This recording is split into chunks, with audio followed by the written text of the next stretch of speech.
Members of Congress, I have the high privilege and distinct honor of presenting to you the President of the United States.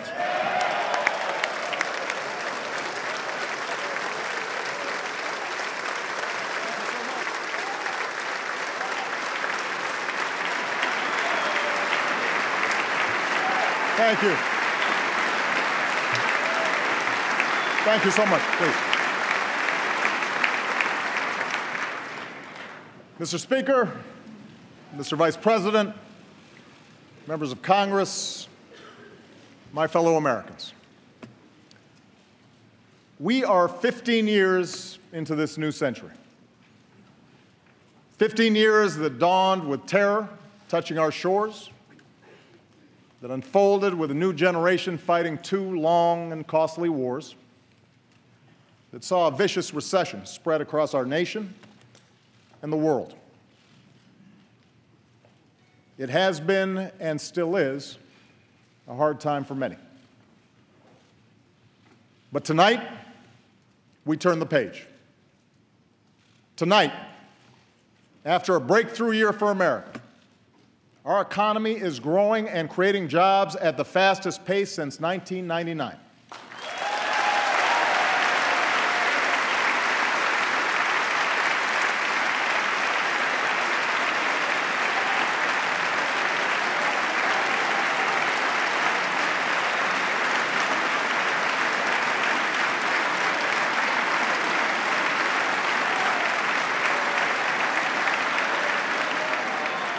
Our unemployment rate is now lower than it was before the financial crisis.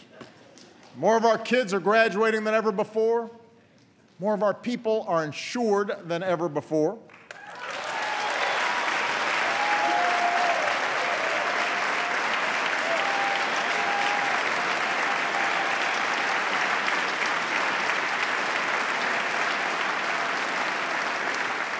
And we are as free from the grip of foreign oil as we've been in almost 30 years.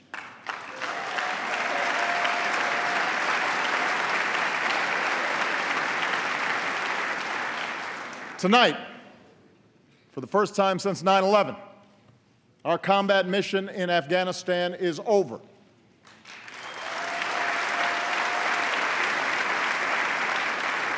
Six years ago, nearly 180,000 American troops served in Iraq and Afghanistan. Today, fewer than 15,000 remain. And we salute the courage and sacrifice of every man and woman in this 9/11 generation who has served to keep us safe. We are humbled and grateful for your service.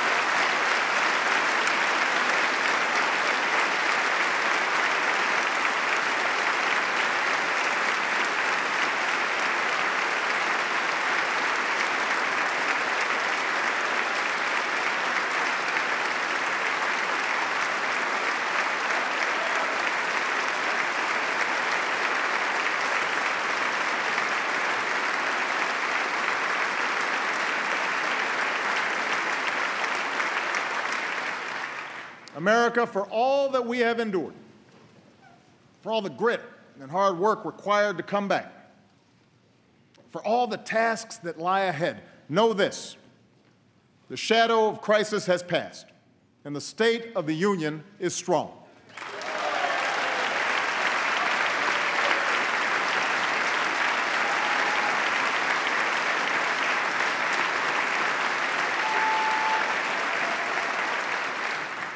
At this moment, with a growing economy, shrinking deficits, bustling industry, booming energy production, we have risen from recession freer to write our own future than any other nation on earth. It's now up to us to choose who we want to be over the next 15 years and for decades to come. Will we accept an economy where only a few of us do spectacularly well? Or will we commit ourselves to an economy that generates rising incomes and chances for everyone who makes the effort?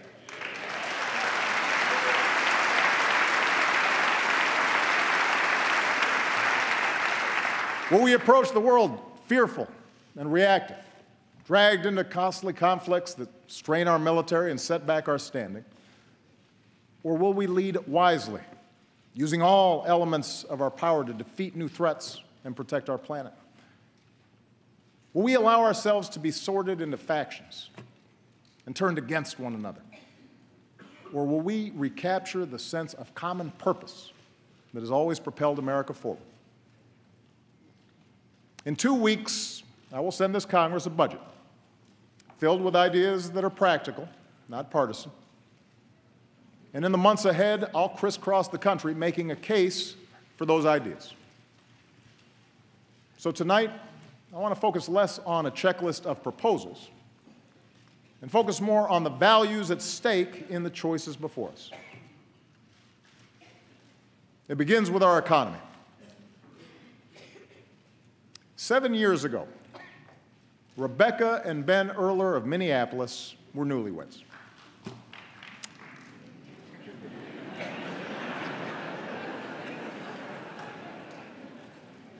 She waited tables, he worked construction. Their first child, Jack, was on the way. They were young and in love in America. And it doesn't get much better than that. If only we had known, Rebecca wrote to me last spring, what was about to happen to the housing and construction market. As the crisis worsened, Ben's business dried up, so he took what jobs he could find, even if they kept him on the road for long stretches of time. Rebecca took out student loans and enrolled in community college and retrained for a new career. They sacrificed for each other. And slowly it paid off. They bought their first home. They had a second son, Henry. Rebecca got a better job and then a raise. Ben's back in construction and home for dinner every night. It is amazing, Rebecca wrote, what you can bounce back from when you have to. We are a strong, tight-knit family who has made it through some very, very hard times.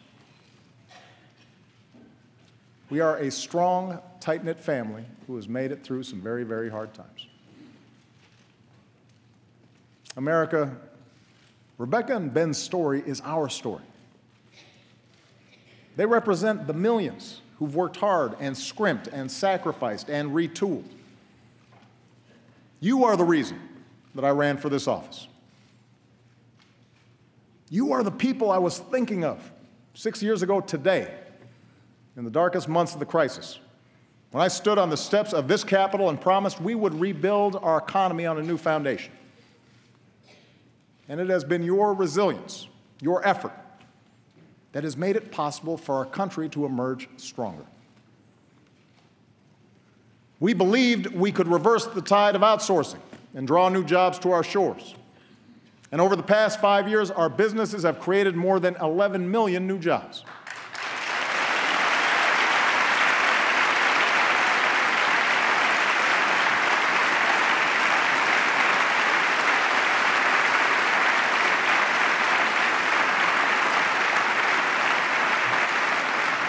We believed we could reduce our dependence on foreign oil and protect our planet. And today, America is #1 in oil and gas. America is #1 in wind power.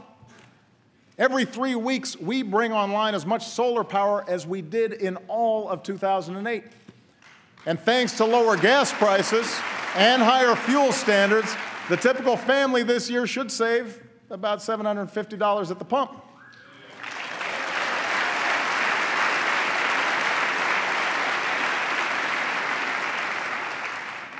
We believed we could prepare our kids for a more competitive world. And today, our younger students have earned the highest math and reading scores on record. Our high school graduation rate has hit an all-time high. More Americans finish college than ever before.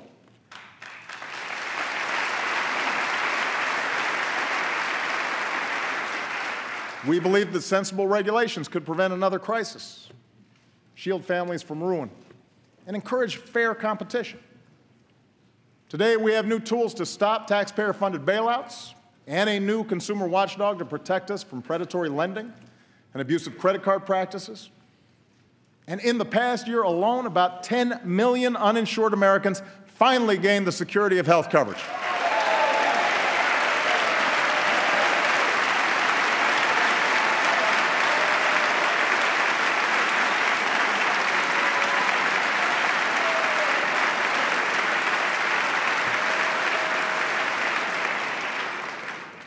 At every step, we were told our goals were misguided or too ambitious, that we would crush jobs and explode deficits. Instead, we've seen the fastest economic growth in over a decade, our deficits cut by 2/3, a stock market that has doubled, and healthcare inflation at its lowest rate in 50 years.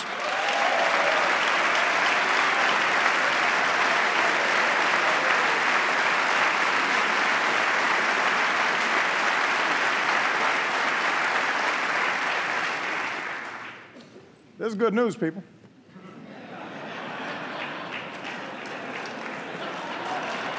So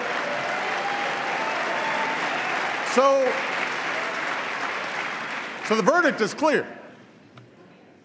Middle-class economics works. Expanding opportunity works.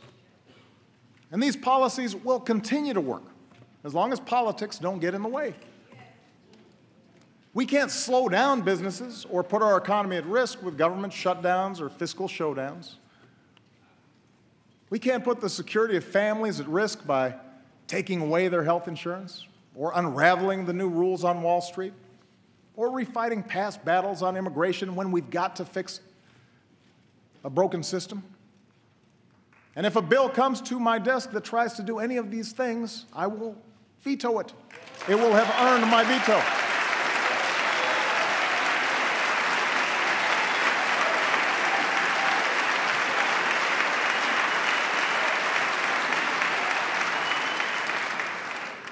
Today, thanks to a growing economy, the recovery is touching more and more lives.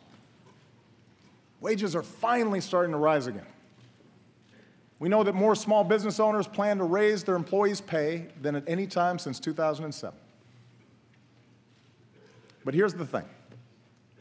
Those of us here tonight, we need to set our sights higher than just making sure government doesn't screw things up.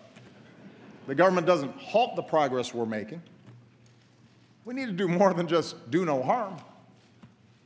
Tonight, together, let's do more to restore the link between hard work and growing opportunity for every American.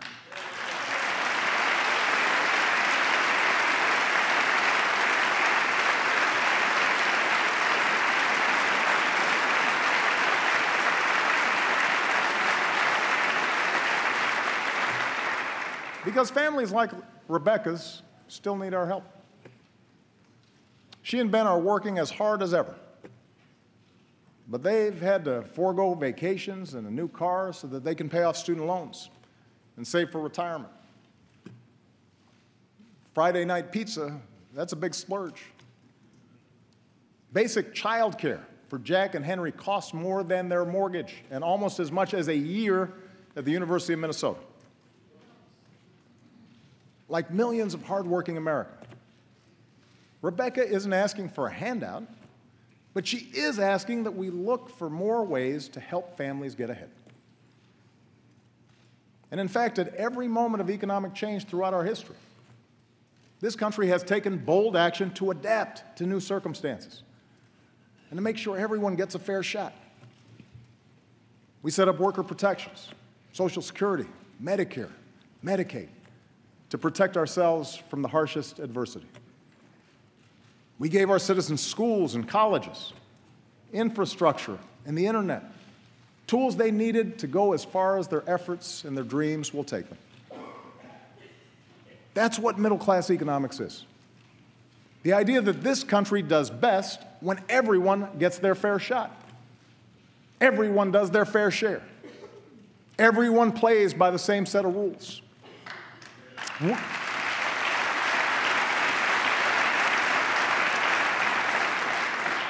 We don't just want everyone to share in America's success, we want everyone to contribute to our success. So what does middle-class economics require in our time? First, middle-class economics means helping working families feel more secure in a world of constant change. It means helping folks afford childcare, college, health care, a home, retirement. And my budget will address each of these issues, lowering the taxes of working families and putting thousands of dollars back into their pockets each year.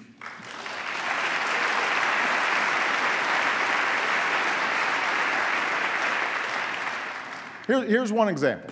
During World War II, when men like my grandfather went off to war, having women like my grandmother in the workforce was a national security priority. So this country provided universal child care. In today's economy, when having both parents in the workforce is an economic necessity for many families, we need affordable, high-quality child care more than ever.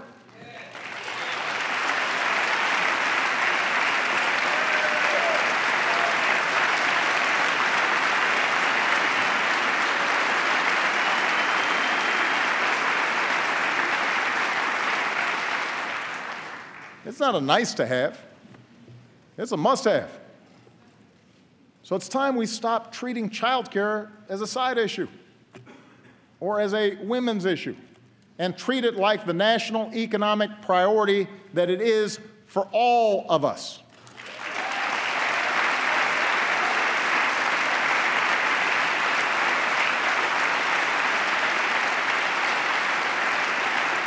And that's why my plan will make quality child care more available and more affordable for every middle-class and low-income family with young children in America, by creating more slots and a new tax cut of up to $3,000 per child per year.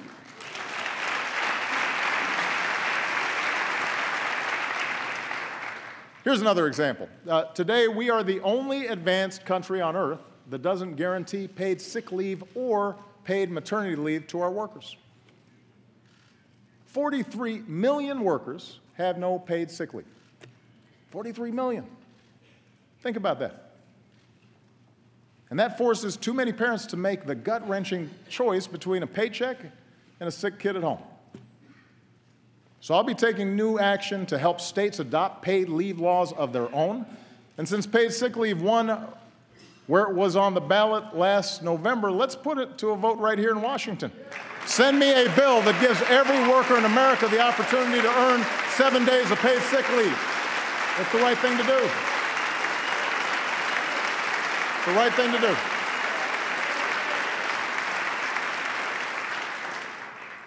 Of course, nothing helps families make ends meet like higher wages.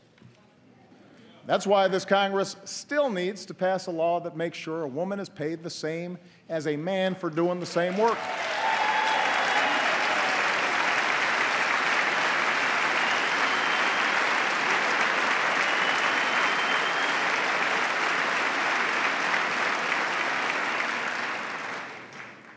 I mean, it's 2015. It's time.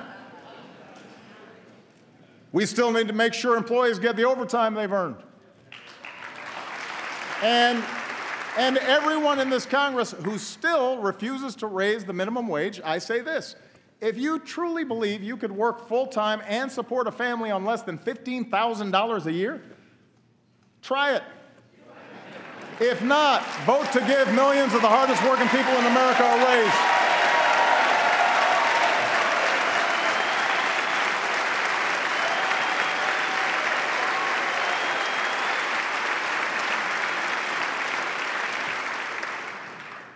Now, these ideas won't make everybody rich, won't relieve every hardship. That's not the job of government. To give working families a fair shot, we still need more employers to see beyond next quarter's earnings and recognize that investing in their workforce is in their company's long-term interest. We still need laws that strengthen rather than weaken unions and give American workers a voice. But you know, things like child care and sick leave and equal pay, Things like lower mortgage premiums and a higher minimum wage. These ideas will make a meaningful difference in the lives of millions of families. That's a fact. And that's what all of us, Republicans and Democrats alike, were sent here to do. And second, to make sure folks keep earning higher wages down the road, we have to do more to help Americans upgrade their skills. You know, America thrived in the 20th century because we made high school free, sent a generation of GIs to college, trained the best workforce in the world. We were ahead of the curve. But other countries caught on. And in a 21st century economy that rewards knowledge like never before, we need to up our game. We need to do more. By the end of this decade, 2 in 3 job openings will require some higher education. 2 in 3. And yet we still live in a country where too many bright, striving Americans are priced out of the education they need. It's not fair to them, and it's sure not smart for our future. And that's why I'm sending this Congress a bold new plan to lower the cost of community college to zero.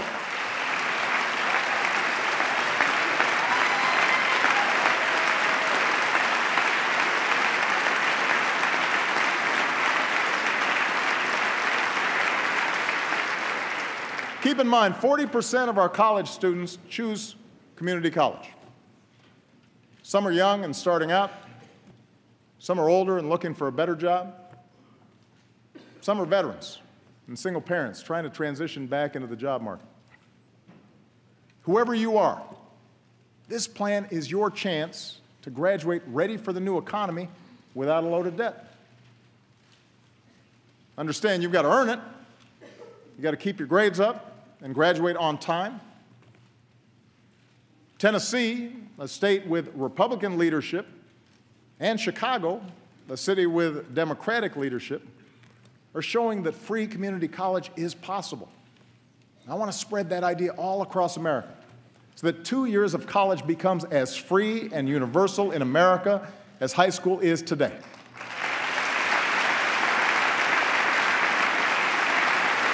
Let's stay ahead of the curve.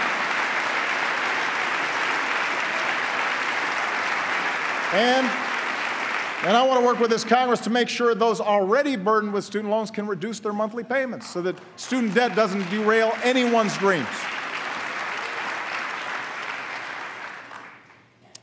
Thanks to Vice President Biden's great work to update our job training system, we're connecting community colleges with local employers to train workers to fill high-paying jobs like coding and nursing and robotics. Tonight, I'm also asking more businesses to follow the lead of companies like CVS and UPS and offer more educational benefits and paid apprenticeships, opportunities that give workers the chance to earn higher-paying jobs even if they don't have a higher education. And as a new generation of veterans comes home, we owe them every opportunity to live the American dream they helped defend. Already, we've made strides towards ensuring that every veteran has access to the highest quality care. We're slashing the backlog that had too many veterans waiting years to get the benefits they need.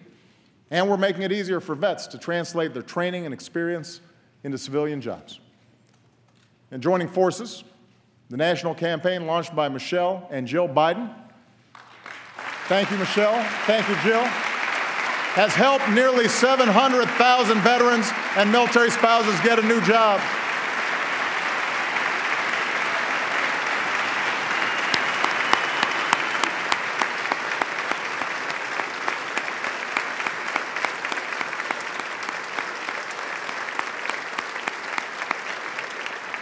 So to every CEO in America, let me repeat, if you want somebody who's going to get the job done and done right, hire a veteran.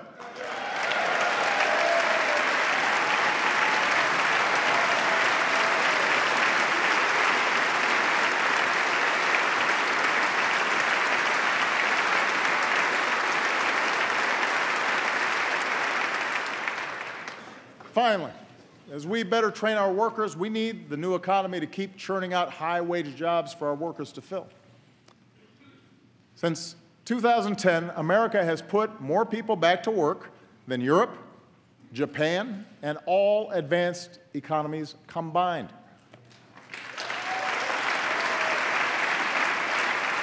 Our manufacturers have added almost 800,000 new jobs. Some of our bedrock sectors, like our auto industry, are booming. But there are also millions of Americans who work in jobs that didn't even exist 10 or 20 years ago. Jobs at companies like Google and eBay and Tesla. So no one knows for certain which industries will generate the jobs of the future. But we do know we want them here in America. We know that.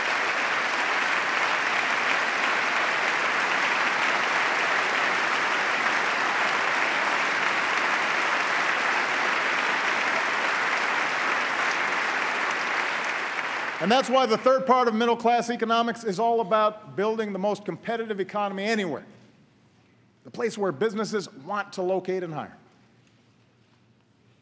21st century businesses need 21st century infrastructure, modern ports and stronger bridges, faster trains, and the fastest internet.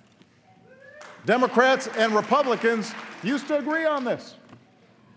So let's set our sights higher than a single oil pipeline. Let's pass a bipartisan infrastructure plan that could create more than 30 times as many jobs per year and make this country stronger for decades to come.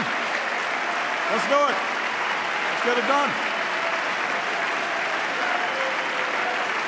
Let's get it done. 21st century businesses, including small businesses, need to sell more American products overseas.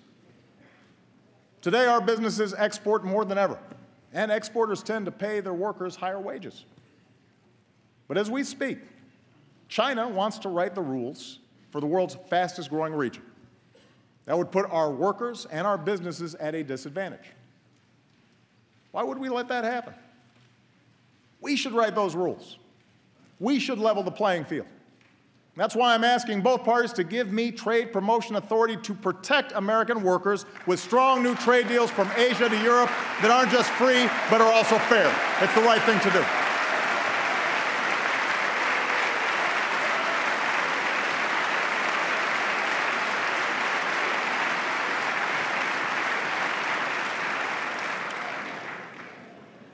Look, I'm the first one to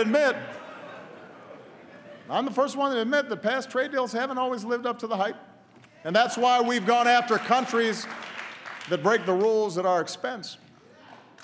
But 95% of the world's customers live outside our borders. We can't close ourselves off from those opportunities. More than half of manufacturing executives have said they're actively looking to bring jobs back from China. So let's give them one more reason to get it done. 21st century businesses will rely on American science and technology, research and development. I want the country that eliminated polio and mapped the human genome to lead a new era of medicine, one that delivers the right treatment at the right time.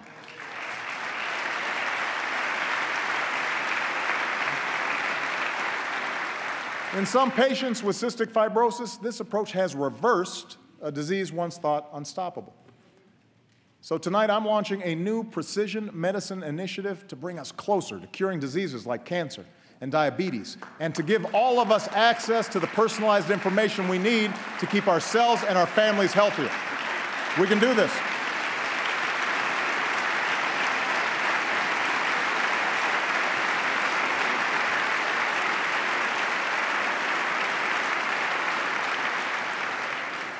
I intend to protect a free and open internet, extend its reach to every classroom and every community, and help folks build the fastest networks so that the next generation of digital innovators and entrepreneurs have the platform to keep reshaping our world. I want Americans to win the race for the kinds of discoveries that unleash new jobs, converting sunlight into liquid fuel, creating revolutionary prosthetics so that a veteran who gave his arms for his country can play catch with his kids again, pushing out into the solar system, not just to visit, but to stay. Now, last month, we launched a new spacecraft as part of a re-energized space program that will send American astronauts to Mars. And in 2 months, to prepare us for those missions, Scott Kelly will begin a year-long stay in space. So good luck, Captain. Make sure to Instagram it. We're proud of it.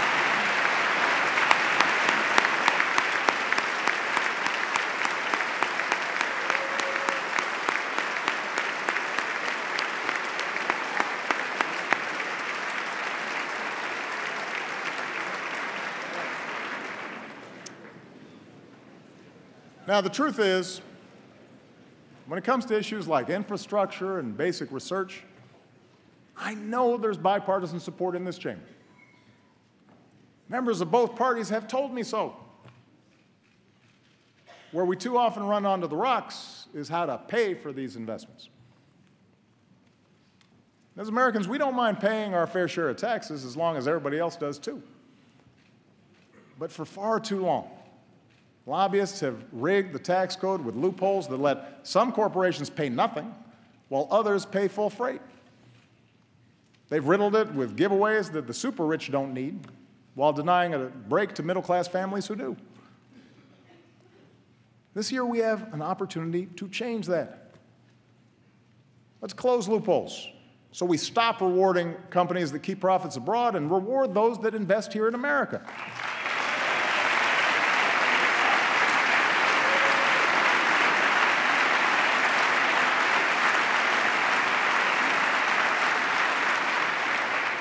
Let's use those savings to rebuild our infrastructure and to make it more attractive for companies to bring jobs home. Let's simplify the system and let a small business owner file based on her actual bank statement instead of the number of accountants she can afford.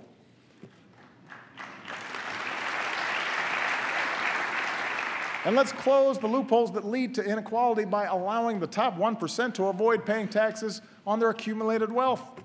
We can use that money to help more families pay for child care and send their kids to college. We need a tax code that truly helps working Americans trying to get a leg up in the new economy, and we can achieve that together.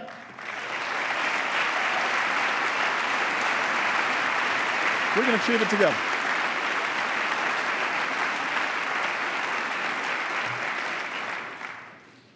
Helping hardworking families make ends meet. Giving them the tools they need for good-paying jobs in this new economy. Maintaining the conditions of growth and competitiveness. This is where America needs to go. I believe it's where the American people want to go. It'll make our economy stronger a year from now, 15 years from now, and deep into the century ahead. Of course, if there's one thing this new century has taught us, it's that we cannot separate our work here at home from challenges beyond our shores. My first duty as Commander-in-Chief is to defend the United States of America. In doing so, the question is not whether America leads in the world, but how.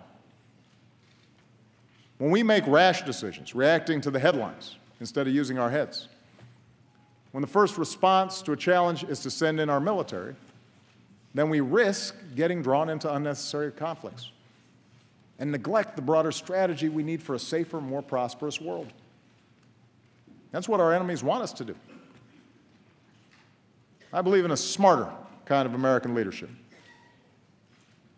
We lead best when we combine military power with strong diplomacy, when we leverage our power with coalition building, when we don't let our fears blind us to the opportunities that this new century presents. That's exactly what we're doing right now. And around the globe, it is making a difference. First, we stand united with people around the world who've been targeted by terrorists, from a school in Pakistan to the streets of Paris. We will continue to hunt down terrorists and dismantle their networks, and we reserve the right to act unilaterally, as we have done relentlessly since I took office, to take out terrorists who pose a direct threat to us and our allies.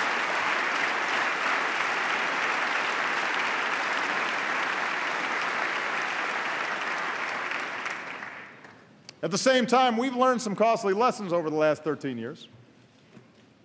Instead of Americans patrolling the valleys of Afghanistan, we've trained their security forces, who've now taken the lead. And we've honored our troops' sacrifice by supporting that country's first democratic transition. Instead of sending large ground forces overseas, we're partnering with nations from South Asia to North Africa to deny safe haven to terrorists who threaten America. In Iraq and Syria, American leadership, including our military power, is stopping ISIL's advance. Instead of getting dragged into another ground war in the Middle East, we are leading a broad coalition, including Arab nations, to degrade and ultimately destroy this terrorist group. We're also supporting a moderate opposition in Syria that can help us in this effort, and assisting people everywhere who stand up to the bankrupt ideology of violent extremism. Now, this effort will take time. It will require focus. But we will succeed. And tonight, I call on this Congress to show the world that we are united in this mission by passing a resolution to authorize the use of force against ISIL. We need that authority. Second, we're demonstrating the power of American strength and diplomacy. We're upholding the principle that bigger nations can't bully the small by opposing Russian aggression and supporting Ukraine's democracy and reassuring our NATO allies.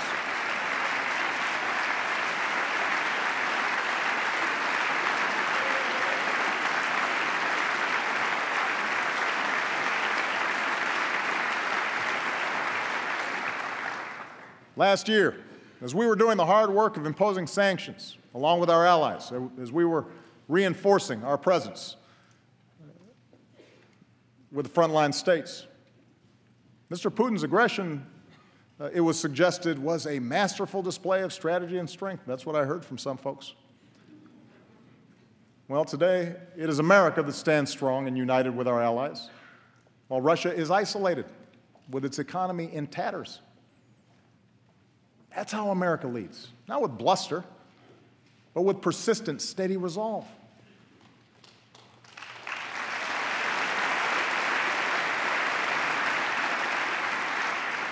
You know, in Cuba, we are ending a policy that was long past its expiration date.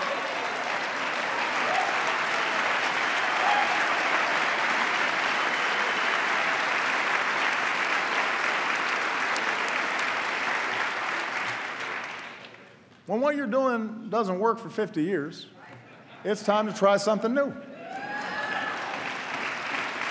And our shift in Cuba policy has the potential to end a legacy of mistrust in our hemisphere.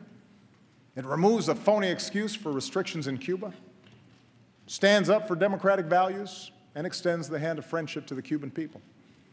And this year, Congress should begin the work of ending the embargo. You know, as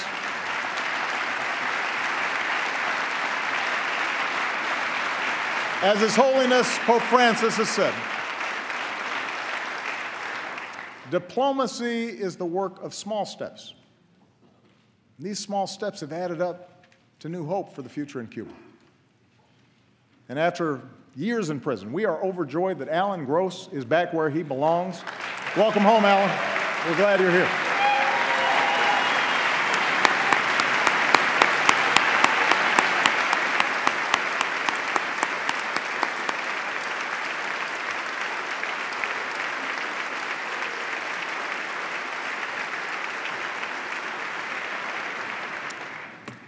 Our diplomacy is at work with respect to Iran, where for the first time in a decade, we've halted the progress of its nuclear program and reduced its stockpile of nuclear material. Between now and this spring, we have a chance to negotiate a comprehensive agreement that prevents a nuclear-armed Iran, secures America and our allies, including Israel, while avoiding yet another Middle East conflict. There are no guarantees that negotiations will succeed. And I keep all options on the table to prevent a nuclear Iran. But new sanctions passed by this Congress at this moment in time will all but guarantee that diplomacy fails, alienating America from its allies, making it harder to maintain sanctions, and ensuring that Iran starts up its nuclear program again. It doesn't make sense. And that's why I will veto any new sanctions bill that threatens to undo this progress.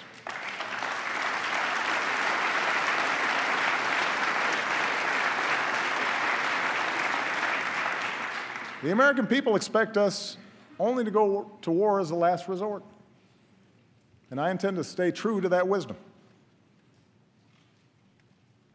Third, we're looking beyond the issues that have consumed us in the past to shape the coming century.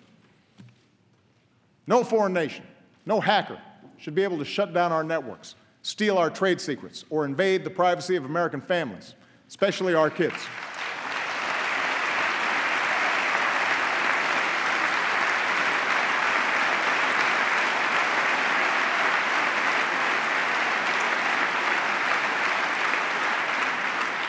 So we're making sure our government integrates intelligence to combat cyber threats, just as we have done to combat terrorism. And tonight I urge this Congress to finally pass the legislation we need to better meet the evolving threat of cyber attacks, combat identity theft, and protect our children's information. That should be a bipartisan effort.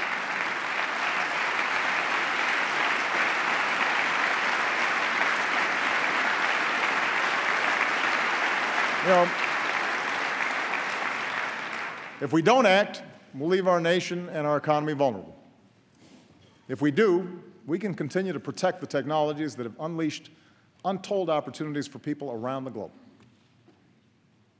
In West Africa, our troops, our scientists, our doctors, our nurses, our healthcare workers are rolling back Ebola, saving countless lives and stopping the spread of disease.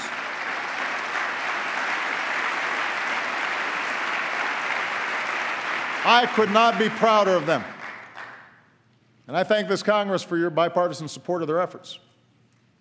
But the job is not yet done, and the world needs to use this lesson to build a more effective global effort to prevent the spread of future pandemics, invest in smart development, and eradicate extreme poverty.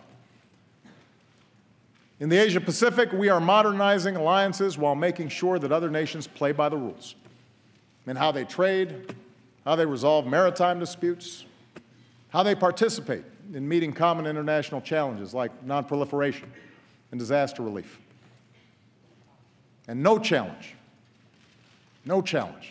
poses a greater threat to future generations than climate change. –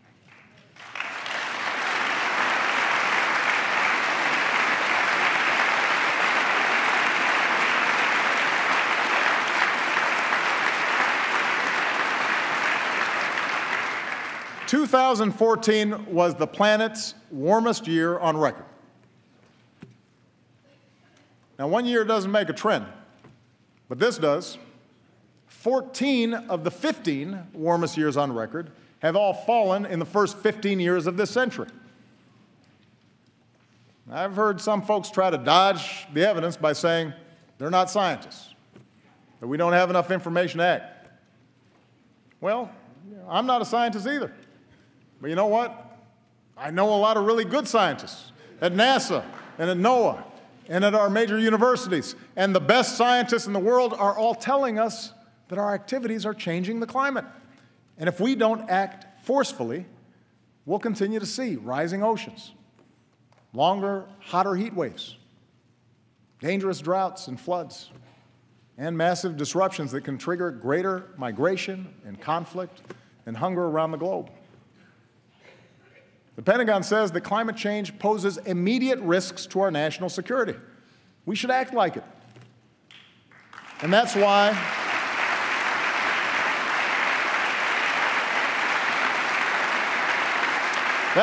over the past 6 years, we've done more than ever to combat climate change, from the way we produce energy to the way we use it. That's why we've set aside more public lands and waters than any administration in history. And that's why I will not let this Congress endanger the health of our children by turning back the clock on our efforts. I am determined to make sure that American leadership drives international action.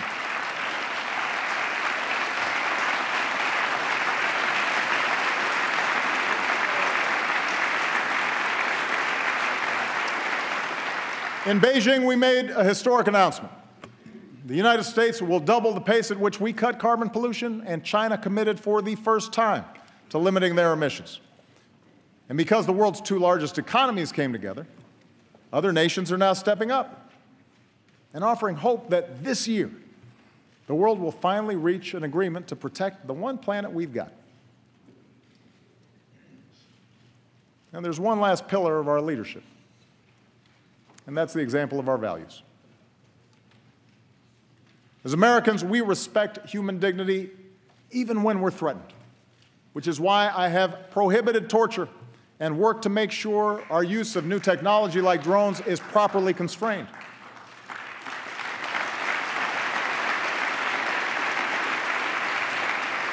It's why we speak out against the deplorable anti-Semitism that has resurfaced in certain parts of the world. It's why we continue to reject offensive stereotypes of Muslims, the vast majority of whom share our commitment to peace. That's why we defend free speech and advocate for political prisoners and condemn the persecution of women or religious minorities or people who are lesbian, gay, bisexual, or transgender. We do these things not only because they are the right thing to do, but because ultimately they will make us safer.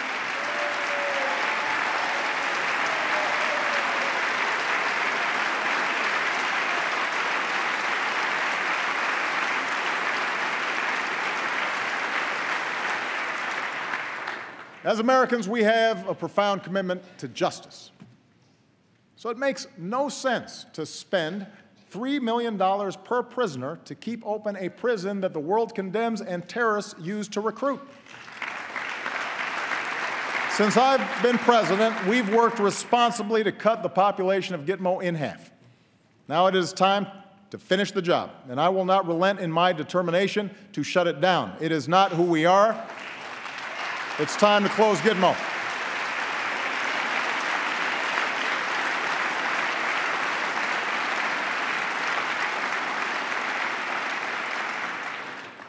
As Americans, we cherish our civil liberties, and we need to uphold that commitment if we want maximum cooperation from other countries and industry in our fight against terrorist networks.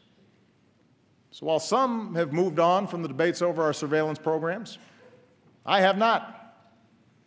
As promised, our intelligence agencies have worked hard with the recommendations of privacy advocates to increase transparency and build more safeguards against potential abuse. And next month, we'll issue a report on how we're keeping our promise to keep our country safe while strengthening privacy. Looking to the future instead of the past. Making sure we match our power with diplomacy and use force wisely. Building coalitions to meet new challenges and opportunities. Leading always with the example of our values. That's what makes us exceptional. That's what keeps us strong. That's why we have to keep striving to hold ourselves to the highest of standards, our own. You know, just over a decade ago, I gave a speech in Boston where I said there wasn't a liberal America or a conservative America, a black America or a white America, but a United States of America. I said this because I had seen it in my own life, in a nation that gave someone like me a chance. Because I grew up in Hawaii, a melting pot of races and customs.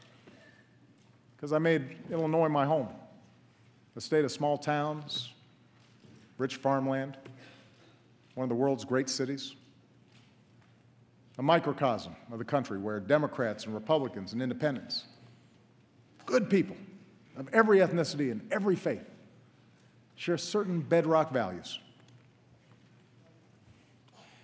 Over the past 6 years, the pundits have pointed out more than once that my presidency hasn't delivered on this vision.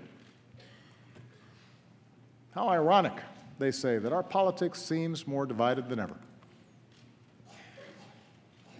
It's held up as proof, not just of my own flaws, of which there are many, but also as proof that the vision itself is misguided, naive, that there are too many people in this town who actually benefit from partisanship and gridlock for us to ever do anything about it. I know how tempting such cynicism may be, but I still think the cynics are wrong. I still believe that we are one people. I still believe that together we can do great things, even when the odds are long.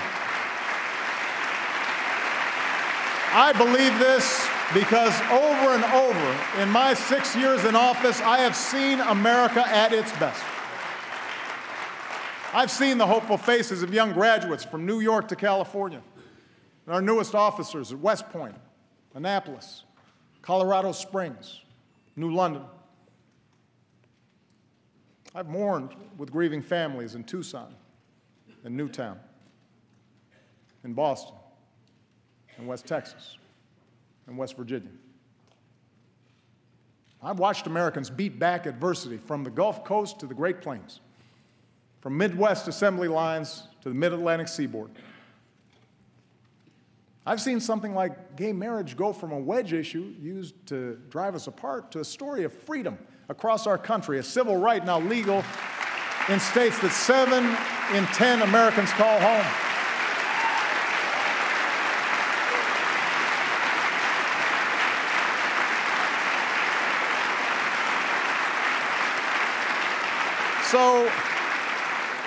So I know the good and optimistic and big-hearted generosity of the American people, who every day live the idea that we are our brother's keeper and our sister's keeper.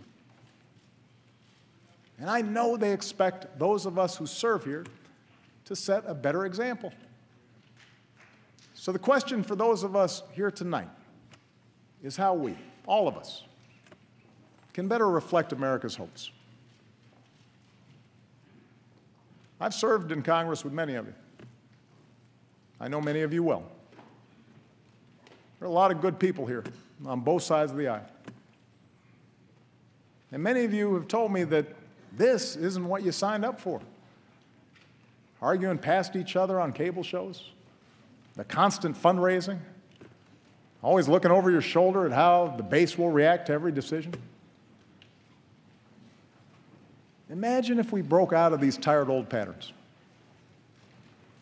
Imagine if we did something different.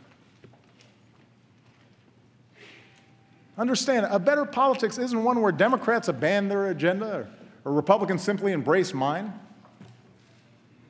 A better politics is one where we appeal to each other's basic decency instead of our basest fears.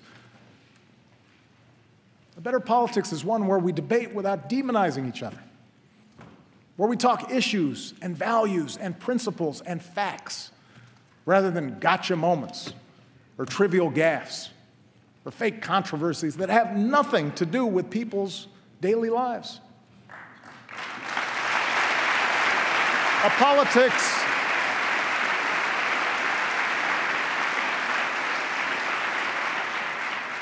better politics is one where we spend less time drowning in dark money for ads that pull us into the gutter and spend more time lifting young people up with a sense of purpose and possibility, asking them to join in the great mission of building America.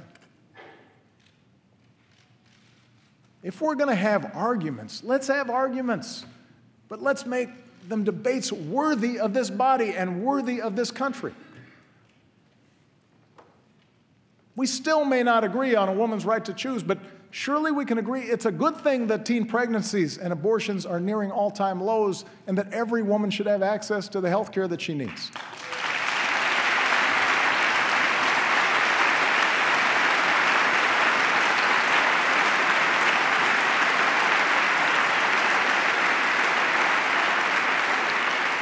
Yes, passions still fly on immigration, but surely we can all see something of ourselves in the striving young student and agree that no one benefits when a hardworking mom is snatched from her child, and then it's possible to shape a law that upholds our tradition as a nation of laws and a nation of immigrants.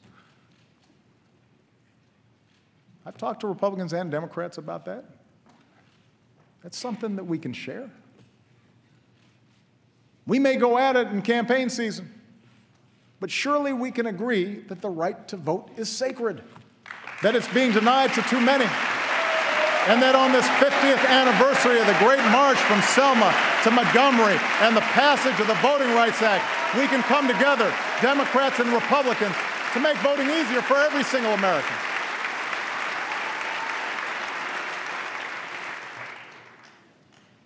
We may have different takes on the events of Ferguson and New York,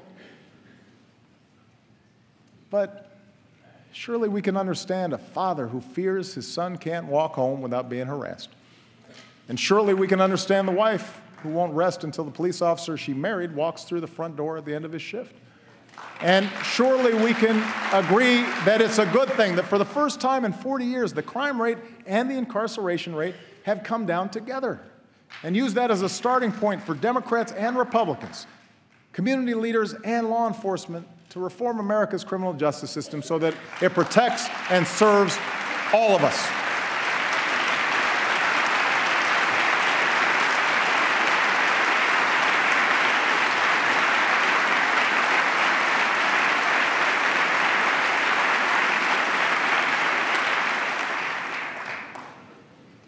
That's a better politics. That's how we start rebuilding trust. That's how we move this country forward. That's what the American people want. And that's what they deserve. I have no more campaigns to run. My only agenda, I know because I won both of them.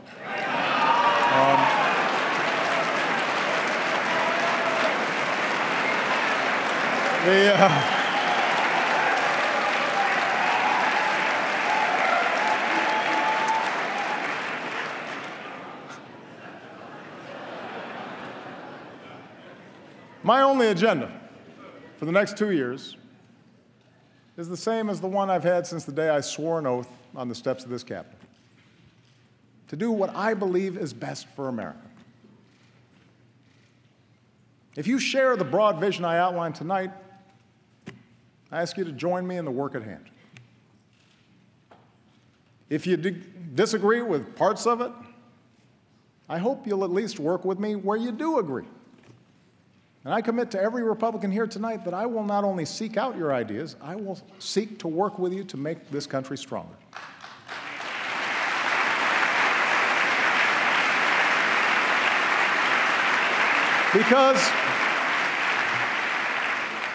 Because I want this chamber, I want this city to reflect the truth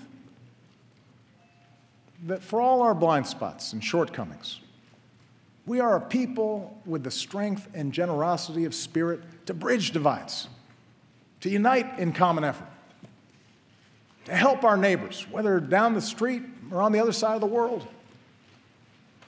I want our actions to tell every child in every neighborhood, your life matters. And we are committed to improving your life chances, as committed as we are to working on behalf of our own kids. I want future generations to know that we are a people who see our differences as a great gift, that we're a people who value the dignity and worth of every citizen. Man and woman, young and old, black and white, Latino, Asian, immigrant, Native American, gay, straight, Americans with mental illness or physical disability. Everybody matters. I want them to grow up in a country that shows the world what we still know to be true, that we are still more than a collection of red states and blue states, that we are the United States of America.